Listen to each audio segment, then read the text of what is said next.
Assalamualaikum warahmatullahi wabarakatuh.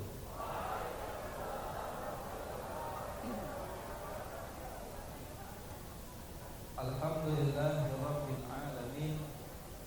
Nahmaduhu wa nasta'inuhu wa nastaghfiruh wa na'udzu billahi min shururi anfusina wa sayyiati a'malina. May yahdihillahu fala mudilla lahu wa may yudlilhu fala hadiya lahu. Asyhadu an la ilaha illallah wahdahu la syarika lah wa asyhadu anna Muhammadan abduhu wa rasuluh. Allahumma shalli wa sallim ala sayyidina Muhammad wa ala ali sayyidina Muhammad. Yang kami hormati Bapak Ibu Wakil Kepala Madrasah, Dewan Guru, pembina, serta anak-anak didikku yang tercinta. Alhamdulillah, pada hari ini 12 Ramadan kita masih bisa berkumpul melaksanakan kegiatan rutinitas kita, yaitu kultum sore yang diikuti oleh seluruh siswa dari kelas 10, 11 dan kelas 12. Walaupun dalam suasana ujian saat ini ya, tetapi rutinitas Ramadan dalam rangka menyemarakkan bulan Ramadan itu tidak dilupakan ya. Artinya tetap kita jalankan sebagaimana biasanya.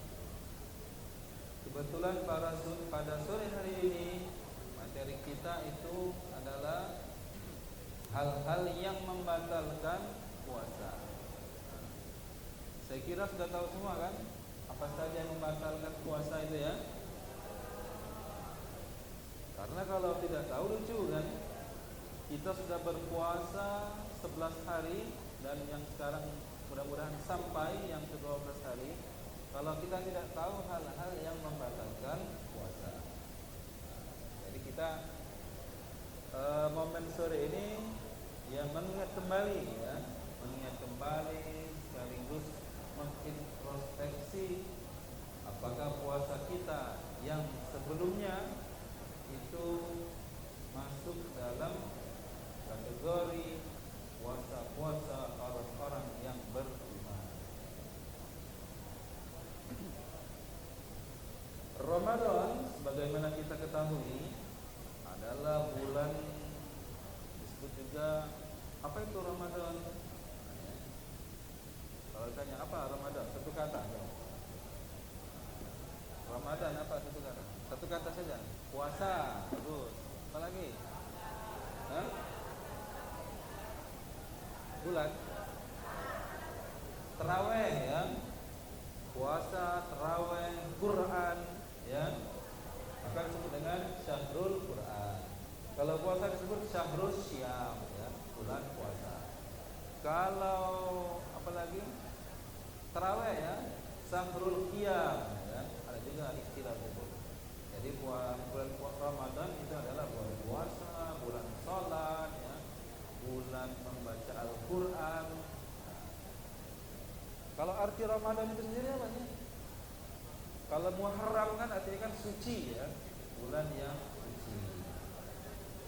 Rabiul Awal, Rabiul Awal semi ya, bulan semi. Mau masuk bulan semi pertama. Muharram,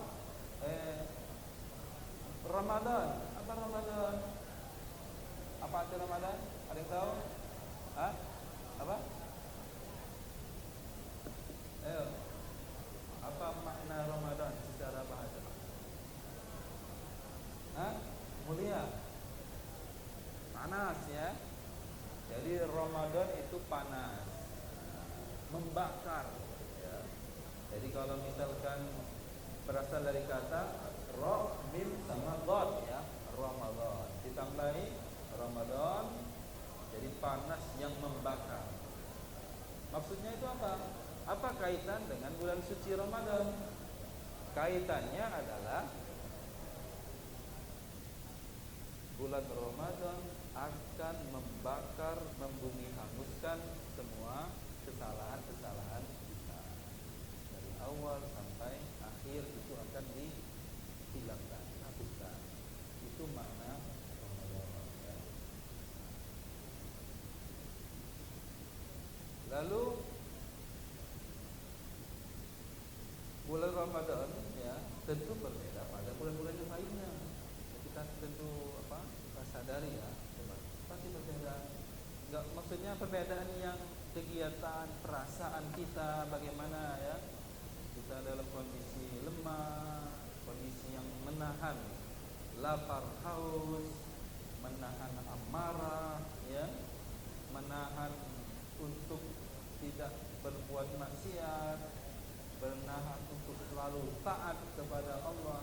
Itu kan frekuensinya tentu berbeda dengan bulan-bulan selain bulan Ramadan. Maka ada hadis yang mengatakan dalam sebuah riwayat, setan itu dibelenggu, ya kan? Setan dibelenggu. Sehingga orang melakukan kesalahan-kesalahan itu tidak seperti di bulan selain di bulan Ramadan. Mereka akan berpikir berkali-kali, ya. Mereka akan lebih mengingat ketika mereka ingin melakukan kesalahan, mereka ingat bahwa ini adalah bulan Ramadan. Nah, selama 1 bulan penuh insya Allah nanti, mudah-mudahan kita semua dapat berpuasa selama 1 bulan penuh, ya. Ini diberikan kesehatan, ya, tidak ada halangan sehingga kita dapat menyelesaikan 1 bulan puasa dengan penuh dengan amal-amal ibadah yang saleh. Nah, lalu Ramadan, ya, selama 1 bulan tadi mengajarkan kita, ya, ini, ya, mengajarkan. Misalkan nih, ketika kita ingin marah, misalkan, diingatkan oleh teman kita, oh bulan Ramadan. Misalkan. Ketika kita ingin melakukan sebuah kecurangan, diingatkan ini adalah bulan Ramadan. Selama 1 bulan penuh itu dilatih, digembleng, kan? Jadi kira-kira pada bulan Ramadan itu, ya, kita dilatih untuk menjadi hamba-hamba yang bertakwa. La'allakum tattaqun. Nah, itu kira-kira kaitan tentang kita mereview dari materi-materi Ramadan sebelumnya, ya. Selanjutnya kita masuk ke materi sore hari ini, yaitu hal-hal yang membatalkan puasa. Kalau yang kelas 11 atau kelas 12 sudah, ya, di Safinatun Najah, masih ingat enggak? Hal-hal yang membatalkan puasa. Ya betul, saumu biriddahin. Biriddah. Apa itu riddah?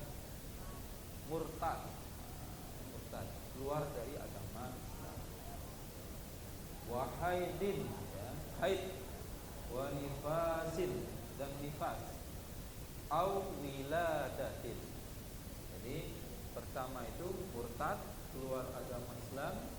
Kalau wanita yang datang bulan, ya, atau dalam masa-masa nifas, ya, setelah melahirkan, atau dia berpuasa nih dalam kondisi hamil, ya, lalu sorenya melahirkan, itu pada hari itu dia batal puasanya, walaupun dia masih sanggup misalkan untuk melanjutkan puasa, maka puasanya secara otomatis batal.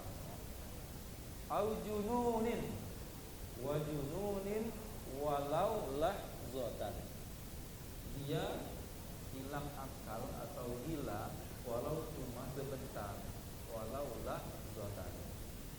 Jadi ada kan orang gila itu kan dari awal sampai pagi katanya seperti yang di jalan-jalan, ya. Ada juga yang hilang akalnya itu sebentar-sebentar, kemat-kematan. Ada nggak? Pernah nemu nggak? Jadi misalkan ya ada. Jadi gangguan jiwa seperti itu, ya. Kalau seandainya dia lupa minum ataupun ada makanan-makanan yang memicu errornya, sarafnya akan kumat. Nah, walaupun dia cuma sebentar, maka batal puasa. Jadi kalau di dalam kitab Safinatun Najah yang barusan kita kutip tadi dan sudah kita baca juga ya, untuk yang kelas 11 dan kelas 12 itu ada 5 hal-hal yang membatalkan puasa. Nah, misalkan nih, murtad, maksudnya bagaimana murtad? Dia sahur muslim ya kan? Lalu pas mau jam 5 jam 4 tiba-tiba hidayahnya diangkat. Artinya dia berpindah agama selain agama Islam. Walaupun sudah jam 5 mau mendekati berbuka, tetap dia batal puasanya. Itu murtad ya. Atau nah itu yang membatalkan puasa. Ada lagi berhubungan suami istri ya, itu juga batal. Atau keluar sperma juga batal. Tapi kalau mimpi tidak ya. Kalau laki-laki yang mimpi apa itu mimpi dewasa itu, maka tidak membatalkan puasa. Itu ya, itu yang ada di dalam kitab Safinatun. Ada lagi nanti ditambahkan wa fi'il ma'in wa sukarin, muntah dengan sengaja, itu juga membatalkan puasa. Atau dia dalam kondisi mabuk, sukar ya, mabuk. Misalkan dia sahurnya minum alkohol misalkan. Misal ya sahur alkohol, banyak dia minumnya 2 botol misalkan. Jam setelah masuk imsak pas subuh dalam kondisi nggak sadar mabuk, maka dia batal puasanya. Kalau dia tidak kalau tidak mabuk, maka tidak batal. Yang penting dia minum alkoholnya sebelum imsak. Misal ya, tetapi tetap dihukumi dosa besar. Dari dosa besar meminum minuman keras, dosa besar. Ada dalam sebuah hadis itu disebutkan orang yang minum khamar itu selama 40 hari salatnya tidak akan diterima. Pernah nggak dengar itu? Ya. Orang yang menggunakan minuman keras ataupun narkoba ataupun lainnya jenisnya, itu salatnya tidak akan diterima selama 40 hari. Nah, kalau gitu tidak perlu salat berarti. Kalau tidak salat berdosa. Nah, karena wajib, ya kan? Jadi tetap dia laksanakan, cuma tidak dihitung pahala. Kalau dia tinggalkan, berdosanya double. Pertama dia melakukan minuman keras, dosa besar, lalu dia meninggalkan sholat, tambah besar lagi ya. Bahkan kalau meninggalkan sholat itu dalam sebuah hadis yang lebih ekstrim itu ya, hadisnya bainar rajuli wa bainal kufri tarkus sholat, membedakan antara seorang muslim dengan seorang kafir itu dengan meninggalkan sholat. Kalau dia sholat berarti dia muslim, kalau dia tidak sholat berarti dia non-muslim. Itu dalam sebuah riwayat ya, itu yang lebih ekstrim. Walaupun ada dalam sebuah hadis juga, yang penting ya umat Islam, kata Nabi ini, yang penting umat Islam itu bersaksi tidak ada Tuhan selain Allah. Artinya dia mengakui, mengimani bahwasanya Allah adalah Tuhannya, Rasul adalah nabinya, dan falal jannah, maka dia akan masuk surga. Gak apa-apa dia gak sholat, gak apa-apa dia gak berpuasa, dia minuman keras, tapi di dalam hatinya ada iman, maka dia menurut riwayat akan masuk surga. Tetapi tentu akan dibersihkan dulu di dalam dia beriman, maka dia akan ujungnya, akhirnya nanti akan dimasukkan ke dalam surga.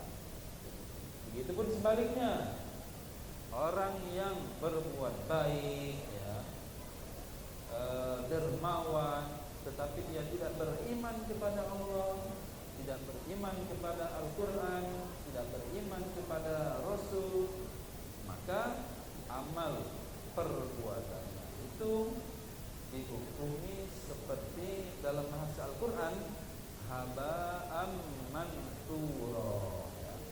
Apa itu haba'an manthura? Debu-debu yang berterbangan. Ini kan banyak debu kan di sini kan? Kalau kita lihat pakai sinar kan banyak debu, kan tidak terlihat. Artinya tidak ada manfaatnya, tidak berpengaruh sedikit pun maksudnya, ya. Maka Al-Quran menggunakan istilah haba'an manthura. Saya kira itu saja ya untuk hal-hal yang membatalkan puasa. Jadi kalau masih ada kita jawab ya, lanjutkan. Mudah-mudahan apa-apa yang bermanfaat ya diambil ya, semua yang datang dari Allah, padanya lah kita memohon ampun. Wassalamualaikum warahmatullahi wabarakatuh. Takbir. Takbir. Alhamdulillah. Oke, untuk sesi materinya cukup. Lanjut ke sesi tanya jawab. Adakah yang ingin bertanya? Pertanyaan pertama terkait mengqadha puasa orang yang meninggal. Jadi kalau puasa itu ya ada beberapa pendapat. Cuma pendapat yang paling kuat itu kalau ahli warisnya cukup bayarkan fidyah. Jadi hutangnya itu berapa?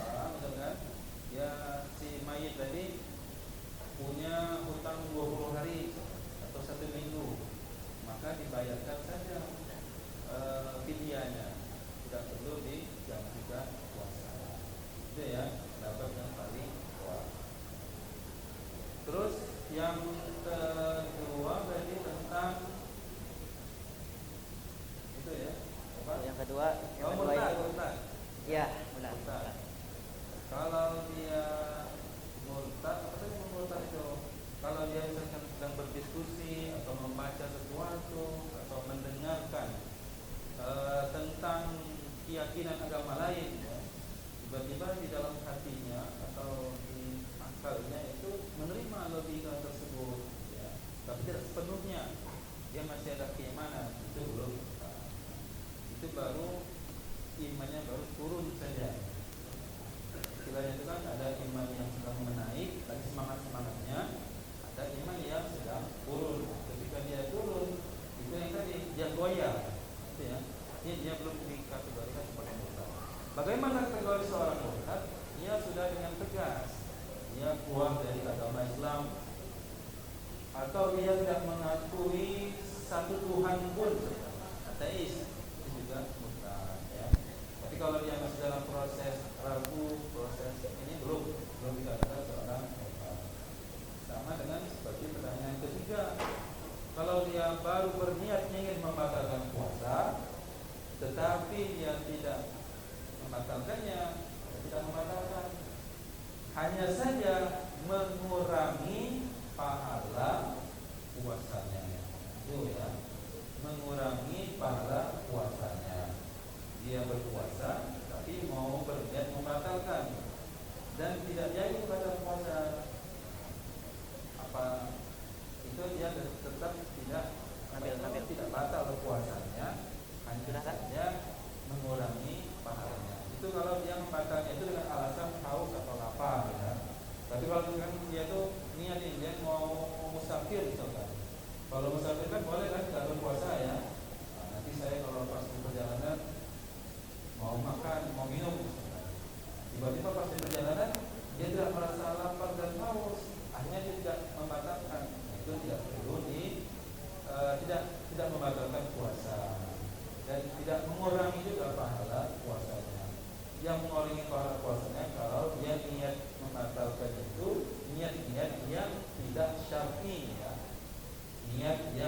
ada ketentuannya di dalam atau bertentangan dengan gimana? Alhamdulillah. Takbir. Alhamdulillah. Balas pantunnya.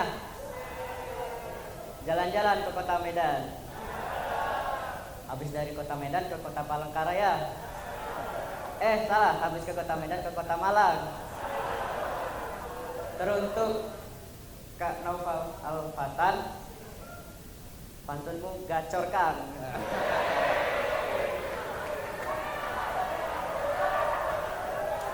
Oke, tidak terasa waktu telah berlalu dan sepertinya kita tidak sabar untuk persiapan untuk berbuka puasa. Namun sebelum itu saya akan menyampaikan apa saja kesimpulan yang kita dapat dari tausiah sore kita pada kali ini.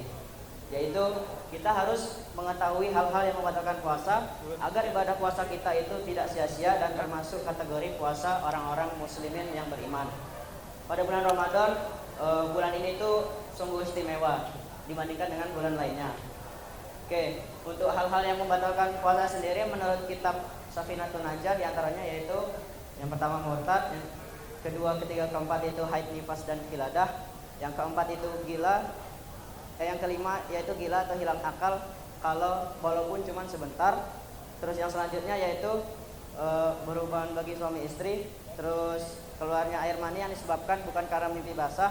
Yang selanjutnya itu muntah dengan sengaja. Yang terakhir itu mabuk, seperti minum alkohol sebelum waktu imsak. Oke, untuk mengakhiri tausiah pada kali ini saya ada pantun lagi.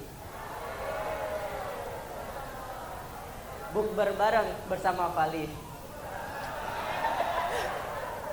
Beli takjilnya di Kabupaten Oku. Cukup sekian dan terima kasih saya ucapkan. Wassalamualaikum warahmatullahi wabarakatuh. Takbir.